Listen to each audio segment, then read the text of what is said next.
Hey guys, before you listen to today's podcast, I've come to realize just through social media that people are confused. People are confused that they don't realize that the wine club that I created for my dad's liquor store is literally the best fucking deal in life. Not in wine, not in beverages, in life. $55 and free shipping for 1 to 4 wines, usually 3. I don't know why, but that's how it's been working out. I actually saw somebody, Mark Fitzpatrick in Maryland, good dude, literally tweeted something yesterday. He took a screenshot of a Facebook ad from wine.com. They were selling one of the wines that I have in my pack this month, where there's 3 wines, for $60. And my pack was $55 and free shipping. It had 2 other monster wines in it. I don't know what else to tell you. Literally, if you drink a case of wine a year, if you drink a case of wine a year, you have to go to winelibrary.com. It's right at the top of the website, the GaryVee Wine of the Month Club. Sign up now. Bad news, Texas, Illinois, Massachusetts, bullshit liquor laws, you're out. So for the rest of you fuckers, make the right decision. GaryVee Wine Club. This is the GaryVee audio experience. 'Cause we're gonna be legends. Gonna get their attention. What up, what up? What up? Good to see you, Philly. First of all, before we get this started, the amount of gratitude that I have for this city for beating the fucking Patriots in this Super Bowl. Let's fucking go! Thank you for that. Man, I hate those fuckers. Today's an extremely special day for me because today is my mother's birthday. And I thought I would use that as a framework of the opening dialogue, giving a sense of who's speaking today. I won't go too much into mindset and motivation and those kind of things because I think we have a lot of people covering it. I'm actually gonna go pretty practical on the back half of this about why I think most of you are massively missing the mark. And I include myself in that we're missing the mark in this enormous gold rush of Facebook ads and Instagram ads, LinkedIn, YouTube.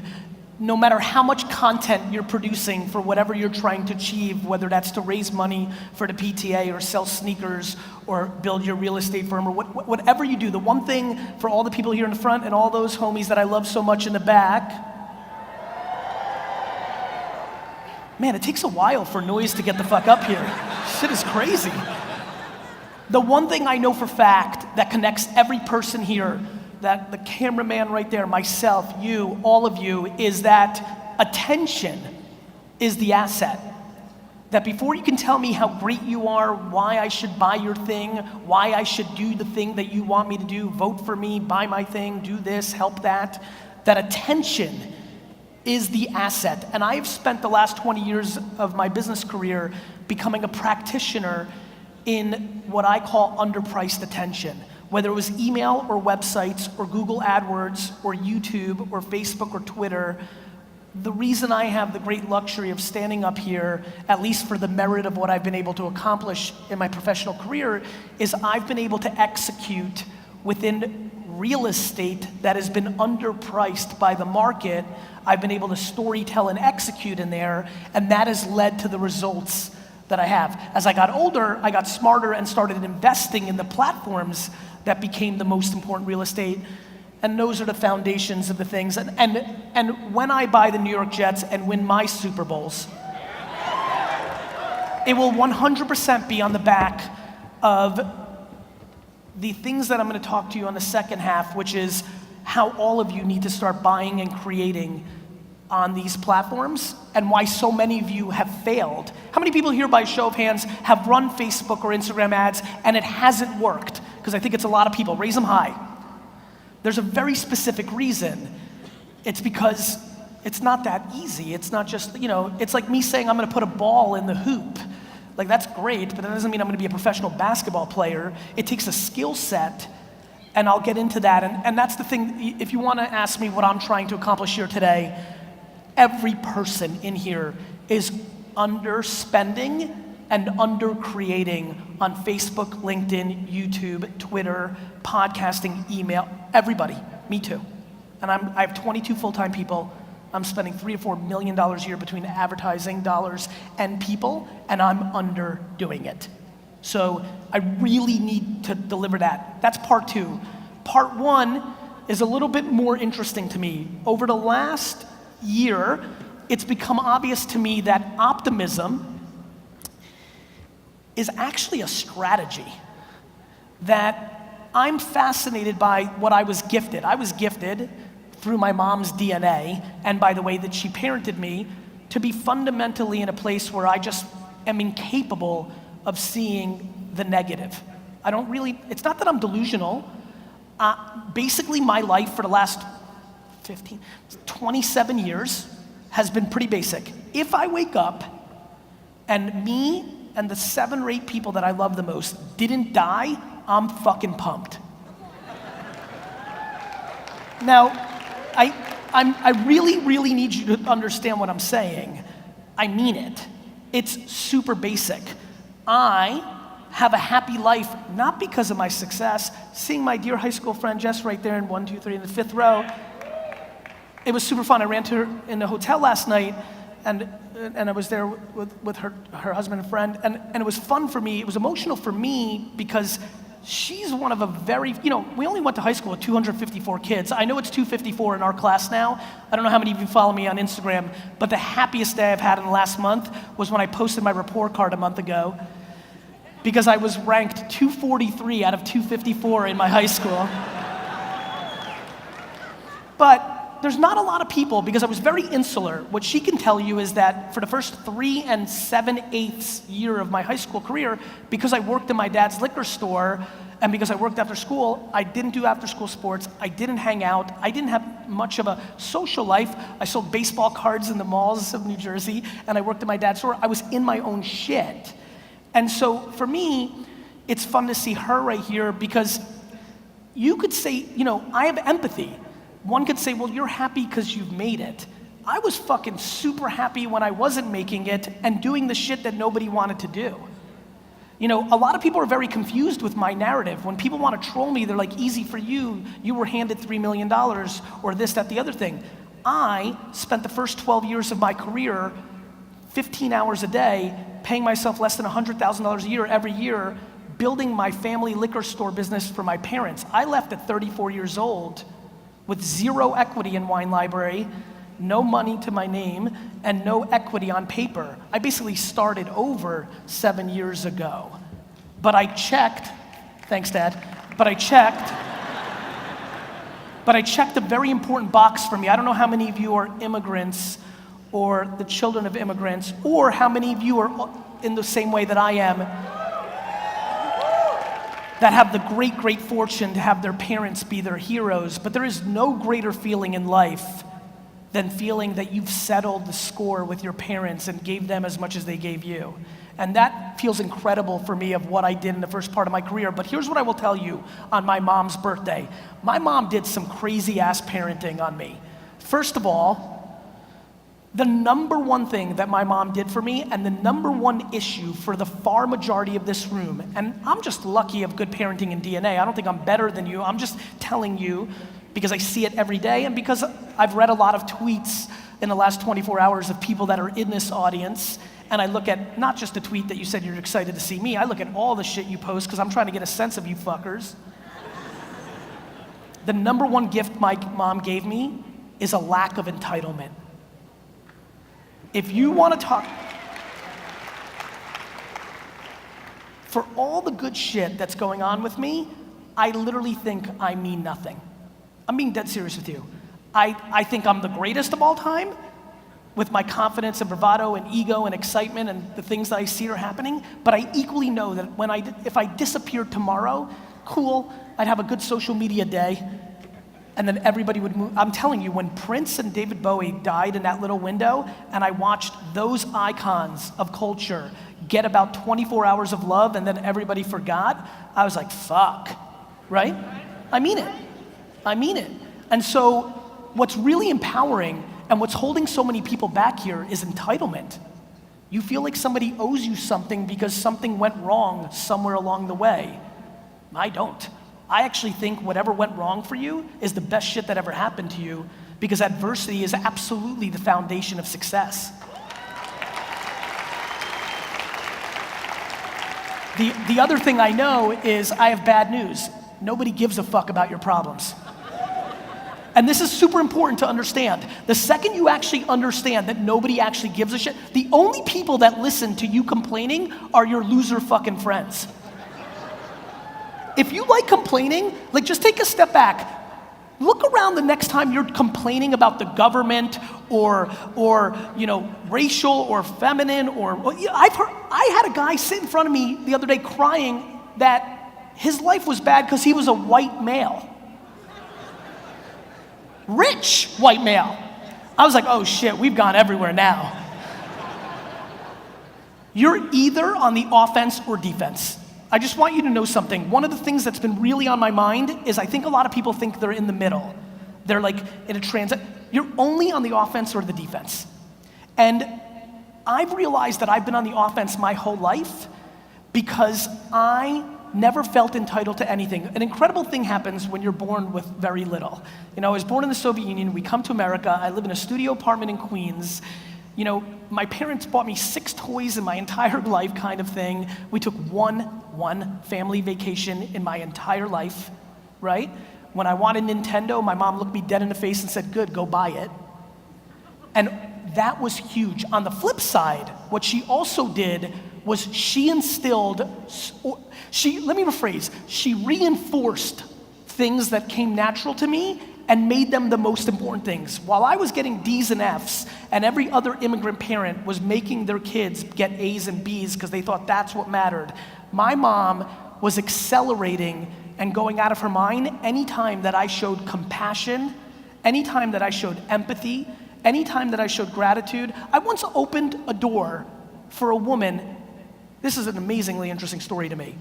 I remember after losing a Little League baseball game, which I'm extremely competitive. So basically, if I lost in anything from the ages of 5 to 13, I cried on the spot. Like some straight fucking real tears shit, right? So we had a devastating loss in a Little League baseball game that we lost. I mean, I remember we lost to the Cougars 3-2, those fucking, anyway. We went to McDonald's because my mom didn't like buying shit, but she knew I was super sad, so she was gonna buy me a fucking Big Mac. So we went to McDonald's. We got there, and I will remember this for the rest of my life. I was 8. I opened a door for a woman. You know, just walk in, just opened the door for a woman. You would have thought that I won a Nobel Peace Prize. My mom made such a big deal about that. You know, there's a legendary story for my mom of when on my 10th birthday we went to Toys R Us, and because Cabbage Patch Kids were so hard to get, they had them, so I took all my money and bought my sister the Cabbage Patch on my birthday. And that one's a good one. That's better than the door, but still, you have to understand what she did. And honestly, for all of you that watch me, it's what I'm doing for my community with my content. We, my friends, more than ever now, we need to focus on the truth. Here's the truth. This second that we're sitting here is the greatest second in the history of mankind for human beings. This is math. No matter what you have going on, your grandparents had it worse. We are so good at blaming other things and dwelling and complaining on shit without looking at the reality of the situation. No matter how bad you have it, millions, billions have it worse. And so for me, the mindset that I've rolled in this whole game is nobody cares. Nobody cares. And not that they don't care, people have compassion, but they can't. Think about how much you can care, even for the people you love the most. It's just a human thing. And more importantly, we have it ridiculously good. This internet thing is the most important invention in the history of the human being. All the things that you worry about of like the man stopping you or something stopping you, all these things that we envision that are the reasons why you haven't been successful, this internet thing is taking away. The internet is the middleman.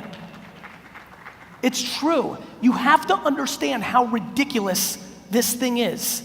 The ability for you to create content, pictures, videos, and written words on Facebook, YouTube, Instagram, LinkedIn, and beyond, and going direct to the audience eliminates any excuse you come up with. I could literally spend the next month, one by one, systematically going through this big room, and no matter what excuse you come up with, the answer is gonna be, and? Guys, we have to eliminate complaining and dwelling. We have to. It's just everything, and that's what she did for me. She instilled the right positive things, and most of all, she eliminated fucking excuses. She eliminated entitlement. And most of all, how many people are parents in here? She did one other thing that's super important to me. This whole 5th place trophies bullshit.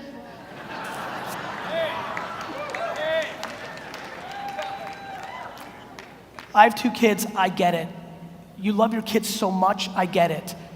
But what we have manifested into, we are such pieces of shit.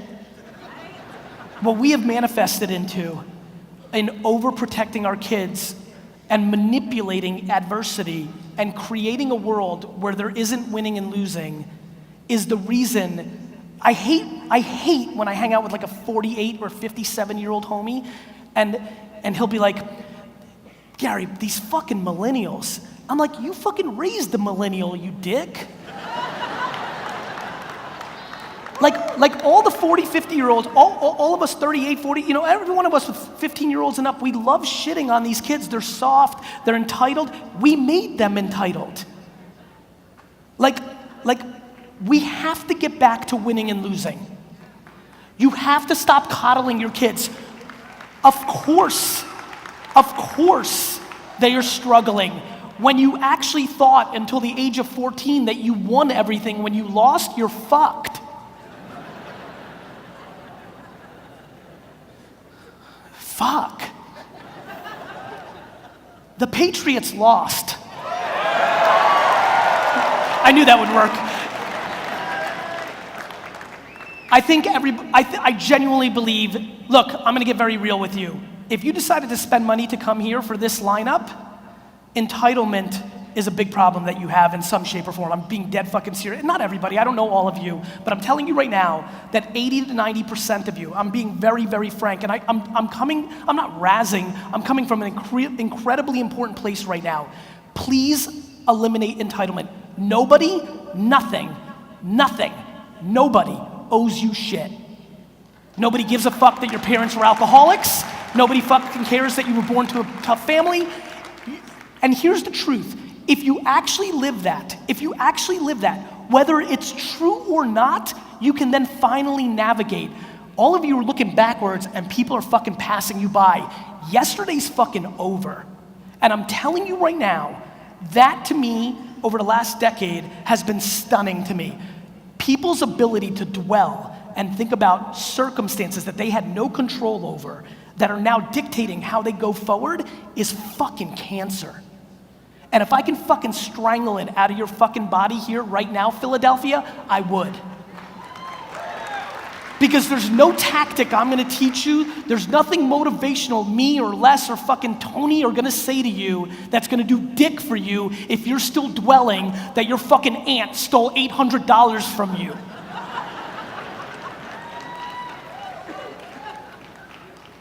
Right? Like people just, this woman laughing, I'm laughing too, like fucking like people email like GaryVee, like I'd totally be crushing it, but my girlfriend cheated on me in 1985. I'm like, you're a fucking loser, dick. Like what, while you guys were watching MTV? What the fuck's the matter with you?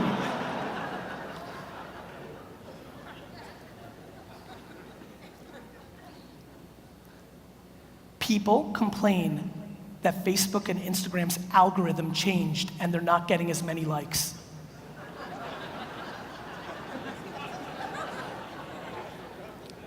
It's free.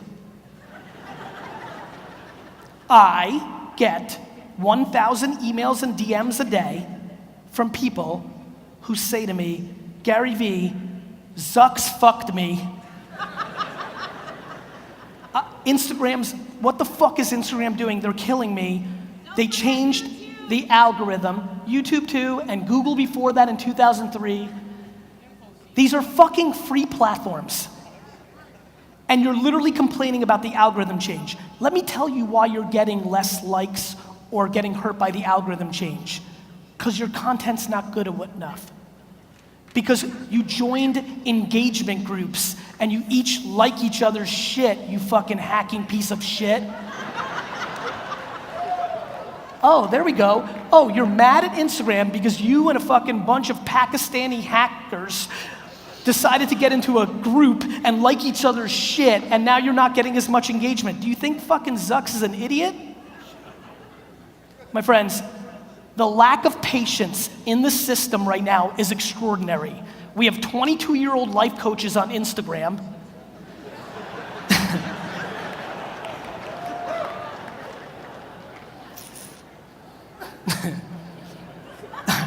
I don't want to get side railed because this could get real fucking ugly, Philly.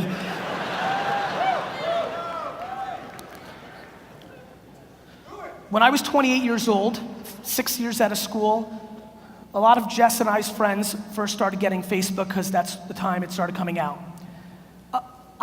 Because I worked every fucking minute, what she can tell you is literally basically we threw our caps in the air for graduation and I disappeared off the face of the fucking earth because I worked every fucking minute. This was the first time I reconnected with a bunch of my friends because here was Facebook and it was awesome. It was like digital, class reunion shit. It was amazing for a lot of us. We're part of that generation. As I connected with it, it was really interesting. In a very nice way, because we came from a really nice place, most of my high school friends basically, in some shape or form, 10 or 12 of them said, oh, you still work at your dad's liquor store. And I remember that era super well because I'm really desperately trying to put patience on a pedestal as a good thing. Because it is a good thing. Because the game is long. And so many people here are walking around with insecurities and all their behavior of what they want is to just prove to somebody else that they've made it. Literally people buy dumb shit like Supreme bags so that they could look cool in front of their people. Literally people buy 7-bedroom homes. Guys, nobody uses their 7-bedroom home. We live in 4 rooms. But it's status. They fucking lease cars to look the part. They wear clothes to look the part. They buy homes to look the part. All because they live their lives on defense. You live your life on defense because you worry about other people's points of view. The end. Back because Jess is here and it's just so fun because I get to use stories freshman year of high school. Pretty interesting year, right? Because you gotta kind of reestablish your brand. Shit gets really gnarly freshman year of high school. While Jess was being super popular her freshman year of high school, let me tell you what I was doing. I was walking around the lunchroom trying to sell baseball cards to everybody sitting at a table. Not necessarily the move to make yourself the most popular person in a world where that's what matters. I'm telling you that story for one reason. Because of great parenting on my mom's birthday, she put me in a place very early on that there was only one voice in my game, my own. As a matter of fact, it's so scary to me how singular my own voice is. It doesn't mean that I don't listen to feedback. It doesn't mean that I'm delusional and I think I can get away with bad shit and it's all okay. It just means that I am incapable of valuing anybody else's opinion, including my mom's, my wife's, and my children's opinion about me over my own. It's super important. If you really listen to where I'm going with this talk, if you realized how much of the actions you do is to show your mom or your dad or your sibling or your spouse or somebody, show somebody else that you made it or you did it, it is remarkably scary how many people are dictated by somebody else's opinion. When you layer patience into it, it's good to have a chip on your shoulder. I've got a lot. But patience. Too many people struggle with being booed in the third quarter. Too many people, how many people under 30? You guys are still playing the fucking national anthem. Too many people rushing, taking shortcuts, doing dumb shit because they want to win in the first quarter. This is a long game, my friends. Sure, you can get hit by a bus. Great, I understand. For the far majority of us, this is a long game. And with the way medicine is going now, how many people here between 40 and 60? Raise your hands. This is where it gets real interesting for us. We're just gonna live a lot longer than we thought. I mean it. Like, how many people are 40 or 40 to 50, real quick? Do you remember how old you thought 40 to 50 was when you were 26? When I first entered my dad's liquor store, my cousin Bobby was 30, I was 22. I thought he was old as shit. Now, sitting up here at 42, when I look at this little man here, how old are you, my man? 9? I feel 9 too. Like, literally, right? That's the crazy shit that they don't tell us. For all the 20 to 30-year-olds in here, what they don't tell you is you're gonna feel basically the same in 20 years. You're gonna have just as much fire, and there's plenty of 60-year-olds in here who have just as much fire. It actually doesn't change as much as you think, especially not here, right? Maybe you're a little slower, maybe the back, maybe some of that shit, but not here, not here. And the quicker you understand that, the quicker you won't look for a fast buck. Do you know many of my friends, my community, that when I post on Instagram, I mean, this is what, the hypocrisy, the fucking hypocrisy. Do you know how many times I watch shit? For all my talking, I'm a listener. I watch shit. Don't leave a comment on my Instagram and think I'm not watching. I posted something about patience a year ago, and everybody comes in. You know, a lot of keyboard warriors out there these days. Everybody loves to look the part on social media, but what are your fucking actions is what I'm interested in. So I'll post something about patience, and comments will come in and be like, yeah, Gary V, patience, this and that. Literally, it hit me because somebody had a funny username, and then that email had it. I have a great memory, and I kind of looked back. A kid who wrote a fucking manifesto of how I changed his life on imposing patience, right? How it was the greatest thing, and I taught him, and I'm the father he never had, which kind of pissed me off because I'm not that old, but is the same kid that 9 months later after that post sent me an email crying, asking me for help, asking to borrow money, which didn't bother me, but it speaks to the desperation because I don't know him, because he maxed all his credit cards out to buy Bitcoin, and Bitcoin went down. People are chasing. Do you know how many of my homies that I grew up with that were social media experts now say in their bio that they're cryptocurrency experts? Who are also real estate experts? People are fucking experts. People are chasing. The collective answers to this room are way more patience, take your entitlement and leave it in the fucking garbage. Nobody gives a fuck, period.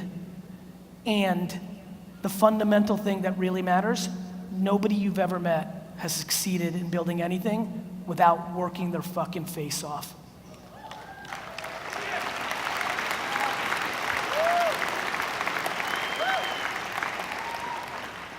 I literally throw up in my fucking mouth every time I hear the word passive fucking income.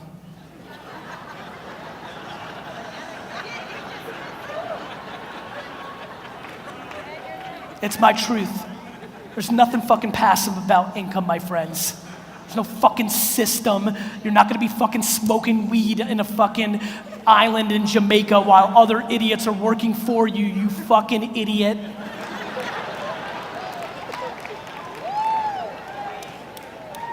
And so I highly recommend, as you sit in your fucking chair right now, that you start getting real with yourself. Every excuse that you have, it's your fucking fault. Don't lend your aunt money, asshole. All right, That's my framework. It's work, it's patience, it's a long game. You've got to put in the effort every single day. I highly recommend finding something that comes natural or you like. Too many people do shit they don't like for the money, to buy shit that doesn't matter. It's the most basic shit on earth. How many of you are so miserable right now, but if you made $30,000 less, if you could afford it, and all you have to do is sell your home and go live in an apartment? Like, it's crazy to me the traps that people are putting themselves into for buying shit. By the way, buying shit to impress other people, you're playing for an outside game. Now let me tell you how I think you do it. That's the framework. Let's get to details. Content. Content. A video, a written word, or a picture. Content is the gateway drug to every single thing in our society. Anything that you want to happen, you want to sell sneakers, you want people to buy your course, you want to sell homes, I don't give a shit. No matter what you do in this room, content is the gateway drug to your success. If you are not producing pictures, videos, and written words for Facebook, Twitter, Instagram, Snapchat, LinkedIn, YouTube, Medium, if you are not doing that, you are fundamentally irrelevant in society. I don't give a shit that you didn't grow up with it. I don't give a shit that you hate going to a restaurant and seeing two people on the phone and it's sad. I don't give a fuck. I don't give a fuck if you're judging your grandkids. They're so introverted now, they don't know how to communicate, they don't look in your eye. Fuck you, Grandpa. This is the new game. You could be sad all you want. You're the same asshole that said you would never get a cell phone, and now you have one, Barry. Technology doesn't give a fuck about how we grew up. Technology is gonna do its thing. Technology doesn't care what your opinion is. Too many people here have an opinion about society and then use that to dictate their business careers. That is the most insane shit of all time. Your romantic point of view on how it should be is the reason that you're not moving forward in your business career. You, in one side of your mouth, think that Facebook is ruining our democracy, and in the other side, don't think it works to sell your dumb shit. We have to take a collective step back here right now, Philly, and understand one thing. This is the remote control of our lives. Let me say something very simple. I'm gonna demonstrate it to you, and if you really understand what I'm saying right now, it's gonna really matter. Facebook and Instagram are streams, right? There's only so much real estate. Facebook's and Instagram's only asset in society is your attention. The reason the algorithm is the way that it is because if they keep showing you dumb shit and you don't like it, you're gonna leave.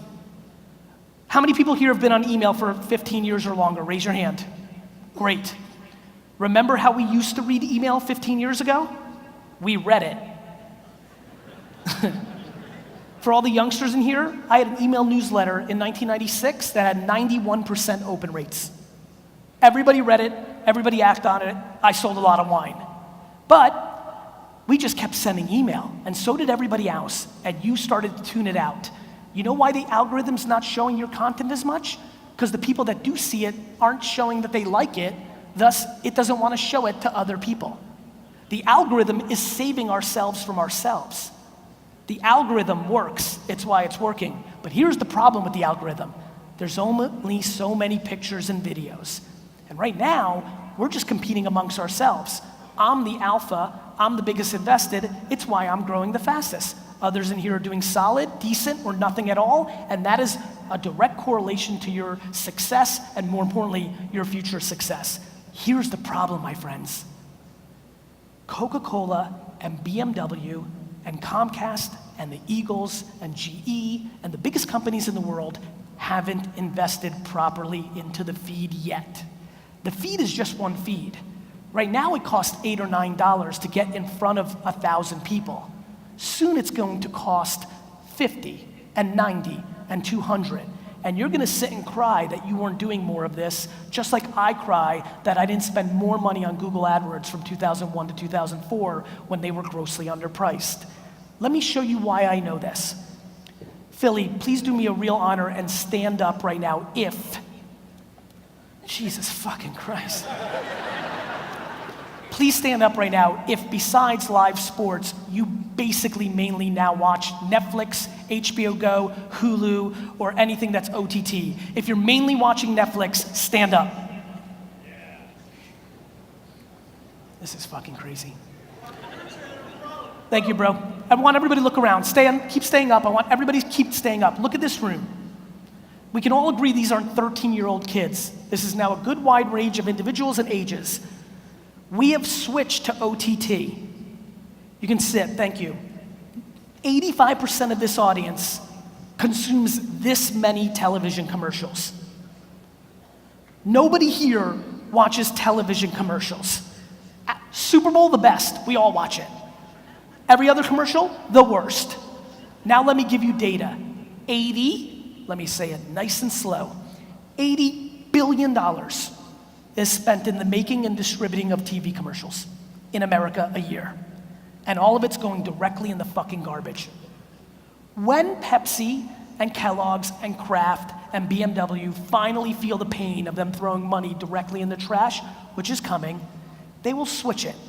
And it will come into this nice little place known Facebook and Instagram and everything else.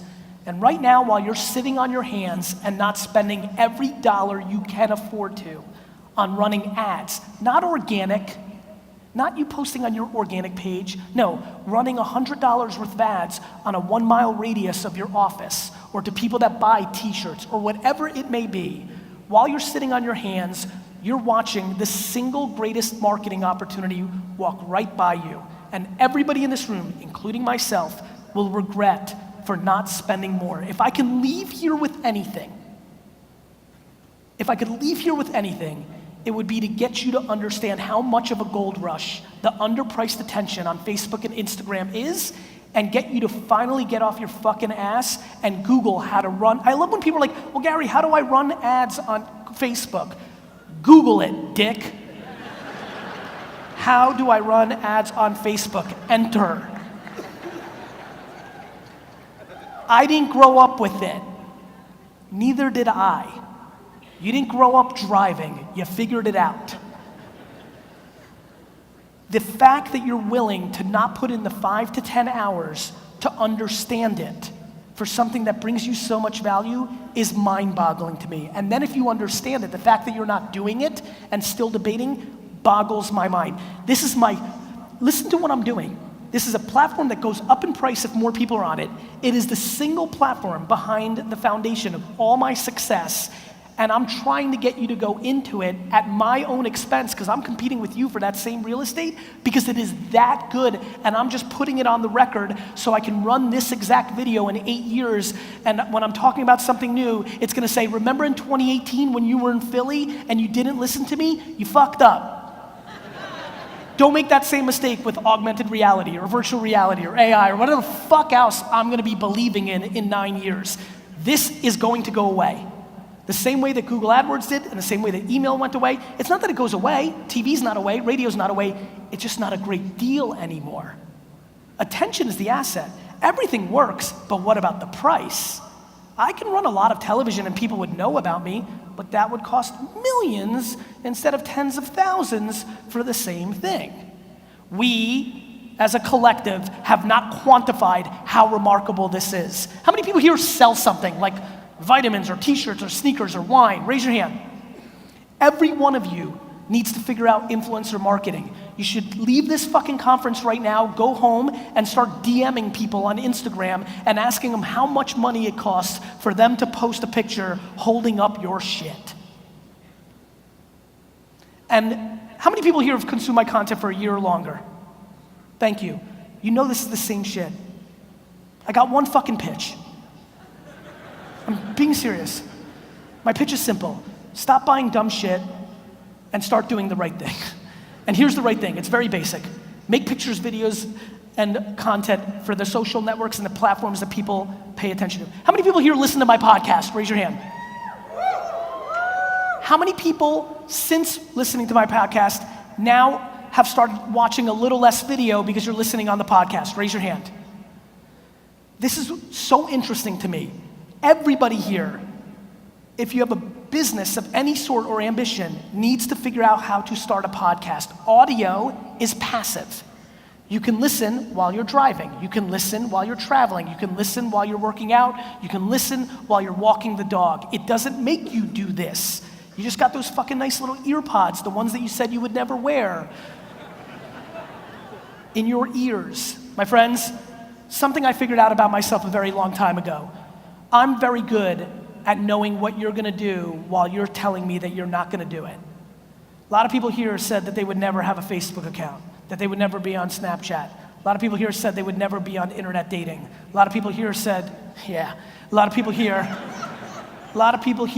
said they would never have a cell phone. You're gonna do everything. Do you understand why? Technology is more powerful than your opinion. It's true. And I have good news for you, or bad news, depending on if you're an optimist or pessimist. Most people are pessimists. It's just starting. The robots are gonna kill us. I'm not joking. So since they're gonna fucking kill us, wouldn't it be a good idea to do the right thing while we're here? This is just starting. Bookstores came first.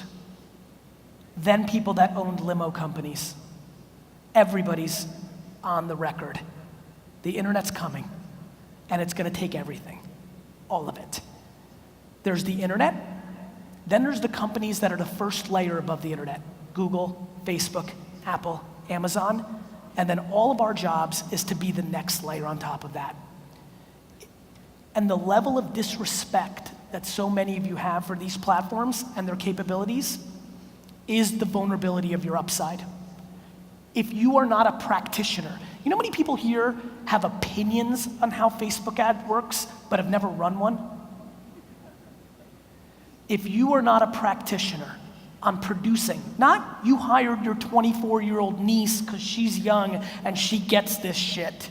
If you are not a practitioner of these 6 or 7 platforms on this phone, 54% of time on one report is spent on social networks, on all time spent on a cell phone. Everybody's on a cell phone, every minute, always. Watch your behavior. Everybody makes excuses like, well, my customer's not on it, or not yet, or it's coming. This is here. If you are not here, you do not exist. Please stop judging it. Please stop being romantic. And most of all, start being honest with yourself. The reason you have those excuses is you don't want to put in the work. You do not want to put in work. Or even worse, you have a big ego and you don't like the feeling of starting with 19 followers or fans on Instagram because you're worried about what other people think about you not having a big following because you're a big shot in another world and you fucking pisses me, your fucking ego pisses me off.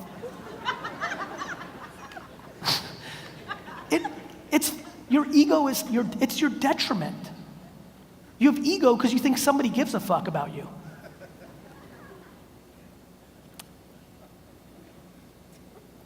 You know, in really like summing this up for me, it's super simple. It's so easy and it's so hard. It's so hard because judgment and all these things have been so grilled into your mind. It was your framework. It was how you were parented, the environment. It's your core. But at some point, you've just got to realize that there's only one game. It's an inside game. And there's only one move. It's called work. And just the lack of execution, the enormous amount of ego, just all these things are wrapping up into one concoction that isn't working. If you have not had sustained growth, it's because normally you're impatient and you're trying to move too fast, right? And here's another thing, and let me tell you why I have a lot of passion for this moment. This, to me, since Google AdWords is the greatest, and early television ads, early cable, CNN, MTV, ESPN, they took advantage of early cable. That's why you know them still. They moved fast. It's all the same game. Attention is the framework. Here's what scares me / excites me the most. It's so great right now. How many people here are under 30? Stand up. Do it. So let me tell you a couple things about you for me. One, I'm so pissed at all these old fuckers razzing on you. right? You're welcome. But here's another thing I know about you, and honestly, I genuinely believe this is the best generation that ever was. When I look at the actions, I really mean it. I mean it. Here's the one problem for everybody who's standing up. You haven't been punched in the fucking mouth yet. I need you to understand while you stand here, you've run your professional career over the last 8 to 10 years during only economic growth. All us other old fuckers that are sitting down right now, we've been punched in the mouth. We lived professionally through 2007 and 8. We lived through 2001 and 97 and 96. Of course, business is good and you can make money posting a detox tea on your Instagram, or you've got a fucking brand because you printed some words on a fucking t-shirt, you dick. You know, of course, when the economy is winning. My friends, and you can sit, thank you. My friends who are 30 and under, please be prepared for the punch in the mouth. Please be prepared when let me tell you what happens when the fucking assholes on Wall Street are cheating and the economy collapses. Big brands stop spending money. Nobody's reaching out to you anymore, offering you $500 for a picture. You don't get the leads. Nobody's returning your calls. People go into a shell, emotionally, not just financially. And then you have to have something. Nobody wants to give you money for your we're the Uber of dry cleaners, and every other fucking stupid idea running through everybody's fucking head right now. I mean this. I mean it. Everybody's building apps and thinks that it's worth $4 million and they're gonna raise $1 million from fucking, venture capital, and they're gonna be fucking Instagram. My friends, for every one Instagram, there's 8 trillion Insta shits.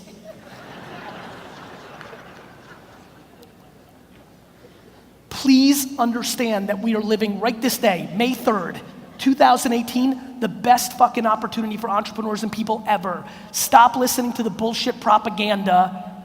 Stop listening to the bullshit propaganda of negativity that's sold to you every fucking day because they're trying to make money. Fear sells. Don't get caught into it. Optimism is the gateway drug to happiness, period. You either choose to see it or you don't. That's on you. Knock yourself out. It's the facts. It's the data. We're healthier, better, everything. We got nothing but problems. You know what's happened? Because of this internet thing, we've been exposed. You know why you know how much I love fucking Me Too and all this stuff? This is the best, because we fucking deserve it. We're being exposed. Big media hid it. This is exposing it. This is it. This is our moment. You will regret if you don't go hard. Please stop being lazy and egotistical or undereducated or entitled.